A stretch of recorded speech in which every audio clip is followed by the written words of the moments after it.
صبح که در پنجرتون وا میشه، خورشید از اون روزن پیدا میشه، خاطر انگیز میشه باغ لبت وقتی گل خنده شکوفا میشه.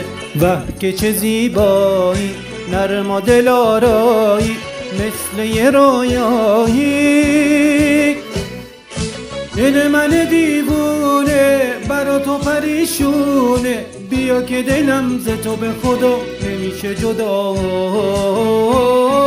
دل من دیوونه برا تو پریشونه، بیا که دلم ز تو به خدا نمیشه جدا.